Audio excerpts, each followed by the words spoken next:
British surgeon Dr. Nick Maynard is just back from Gaza, where he saw the collapsing healthcare system with his own eyes. He left Rafah just before Israel's offensive began, and he's joining me here now in the studio. Dr. Maynard, welcome to the programme. Thank you very much for asking me. You left, and I'm just going to read what you said, because you left just as the Israeli incursion began. You told Reuters that you heard bombs and gunfire all over. Driving through Rafah, the tension was palpable, with people evacuating as rapidly as they could. You saw some of that attempt to evacuate in Jeremy's package there. What did you see, and what is the status of people who just want to get out of the way? So they issued the initial evacuation orders about 2 hours before we left for the crossing, and we saw hundreds of people rushing out of their, I was going to say houses. They're not houses, of course. These people have been displaced many times, so they were leaving their very temporary shelters, their makeshift tents, their tarpaulin shelters, gathering their belongings together, going in cars, some of them walking, some of them going on a cart with donkeys and rushing out. And it was very distressing to see them leaving so urgently, because for some of them, this is the 5th, 6th, 7th time they'd done that in the last 6 months. Well, you were leaving as well. What was it like for you? You obviously out safely, but was it dangerous as you were trying to get out? So we didn't think we were going to get out. We were initially turned away, so we went back to the temporary... Well, we were advised to leave. So there was ongoing discussions between the medical aid for Palestinian ground staff and COGAT, the liaison part of the IDF. Mm-hmm. And so they initially decided, for security reasons, we should go back to the house. But then we left again late morning, got to the crossing as the bombings were intensifying. So we were surrounded by bombs going off really virtually non-stop. And there was very difficult decisions to be made about whether we should carry on with our planned departure or whether we should turn around because it was getting too dangerous. But we did stay, and we managed to get out.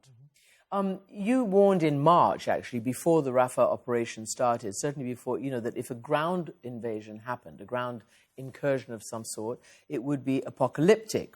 And Gaza's health ministry said in a statement, now, particularly after the Sunday attack, there is no hospital in Rafah with enough capacity to take this number of killed and injured, causing confusion amongst ambulance teams on where to transfer them.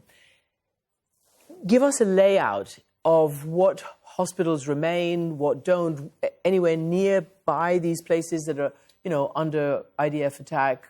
So Rafah is a small town. It has a population of 100,000 to 200,000 people normally. It has 2 hospitals, one government hospital, Al-Najah Hospital, which normally has a capacity of about 60 beds, and a small hospital called the Kuwaiti Hospital, which has been in the news a lot in the last few days, which has a capacity normally of 15 beds. So they have very limited beds there. They've got a bigger hospital between Rafah and Khan Yunis called the European Gaza Hospital, which I've worked in a lot over the years, which is surrounded by the Israeli ground forces, so it's very difficult for patients to get to that. So effectively, there are no hospitals for these patients to go to. There are some field hospitals that have been set up, but the number of acute beds available to take these patients is very, very few. And have you been in touch with any colleagues in the medical profession or anybody in Rafah since you've left, particularly in the last few days? Yeah, I spoke yesterday to a dear friend of mine who's an operating theatre nurse who almost to the day a year ago I was operating with in the theatres in European Gaza Hospital. She stayed in Rafah. She and her husband are living there. They don't want to leave. And she said to me yesterday she would rather die, and she expects to die, in her home, and she's not going to leave. I haven't been able to get hold of her today, and she hasn't answered any message, so I don't know what's happened to her. Half her family have been killed in the last few months. I've got a close friend who's a doctor who's out there, and I've been speaking to them regularly. But the words we used a few weeks ago of this being apocalyptic, it absolutely is. There are many people being killed there. Those that have been evacuated have been forced to go to Al-Mawasi, which is an area I know well.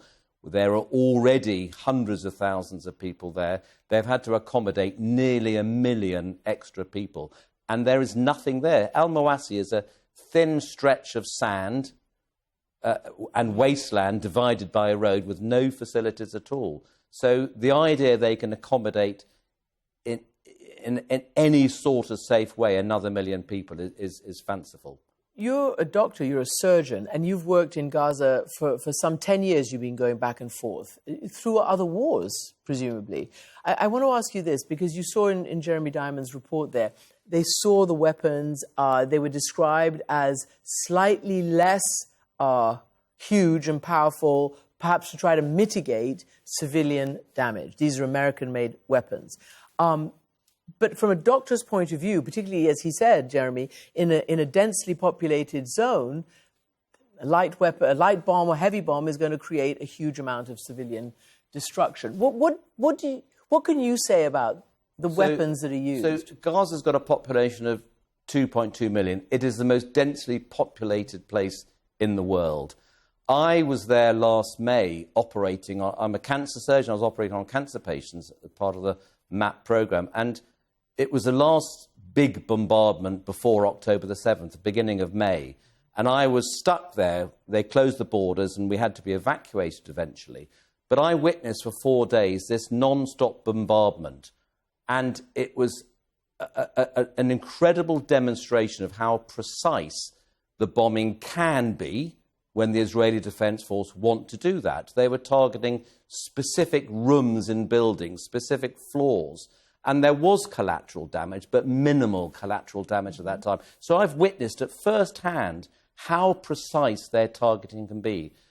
Move forward to post-October the 7th. I was there over Christmas and New Year, and I watched the indiscriminate bombing of large populations in the surrounding camps in Deir al-Balah, where I was staying for 2 weeks. So I've witnessed two extremes. I've seen how precise their targeting can be, and I've seen how indiscriminate it can be. And there's no doubt in my mind that what we've seen since October the 7th is indiscriminate killing of large population civilians.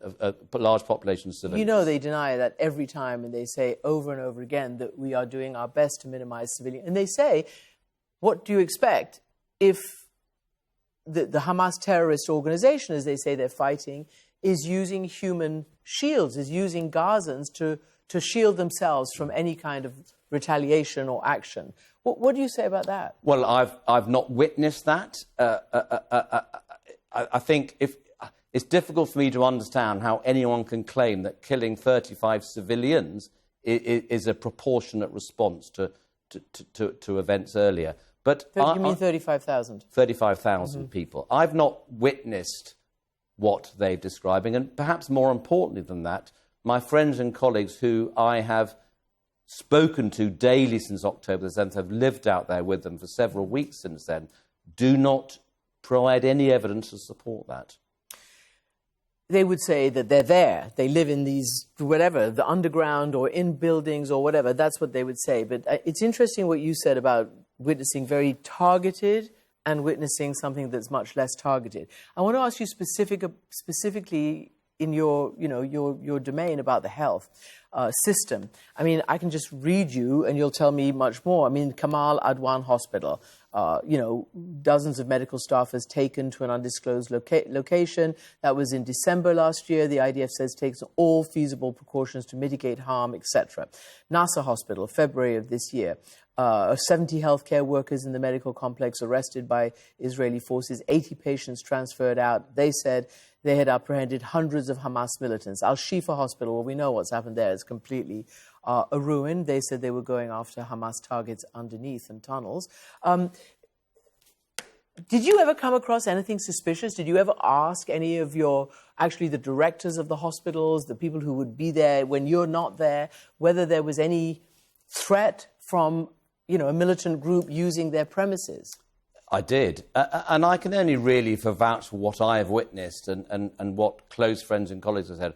I've been in these hospitals on many occasions, before October the 7th, but also since then. I've never seen any evidence of Hamas militants in these hospitals. And my close friends and colleagues, some of whom I've known for nearly 15 years, I've asked them repeatedly, and they've never witnessed any of this. Now, clearly, I cannot provide any evidence for what goes on in any tunnels underneath. I've never seen them. But if you take Shifa Hospital as an example, which I know very well, I I've been to every square inch of that hospital. I have never seen any restricted access at all to any parts of the hospital. So I've seen no evidence of what they describe. Meantime, what injuries were you seeing? I mean, as you say, you've been there many, many times. You're a cancer surgeon. You're not necessarily, your profession is not to do traumatic surgeries. No, absolutely. So what have you been doing since you've been there, and what have you seen? So when I was there for 2 weeks over Christmas and New Year, we saw a huge amount of trauma, and that was really major blast injuries from bombs affecting the abdomen and the chest with severe shrapnel injuries. So we spent the whole time operating on major chest injuries, major abdominal injuries with the local surgeons.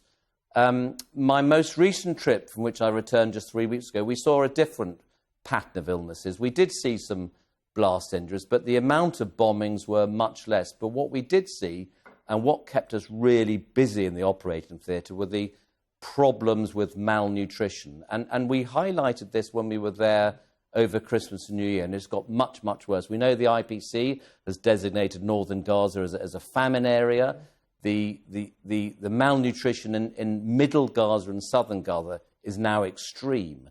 And we saw the consequences of that. And it's not just that they're losing weight, but they become immunosuppressed if they're malnourished, and they don't heal. So we saw many patients who'd had surgery for war injuries, for blast injuries, for gunshot wounds, whose wounds were falling to pieces, and their internal organ repairs, the bowel repairs, the liver repairs, the pancreas repairs, they were all disintegrating, falling to pieces. And the consequences of that are devastating. And I had patients, I'll talk about two patients in particular, 16-year-old Tala and 18-year-old Lama, both young ladies, both of whom had blast injuries from bombs, both of whom had major surgery to repair, both of whom were severely malnourished before they came, and both of whom died under our care as a direct result of malnutrition. So the effects of malnutrition now are going to cause far, far more excess deaths than we have seen so far. And how do you live with this? How do you sleep at night? It's very difficult. I mean, I say to my friends and family that part of my therapy is actually coming to talk about it to people like you, because this is not being reported adequately.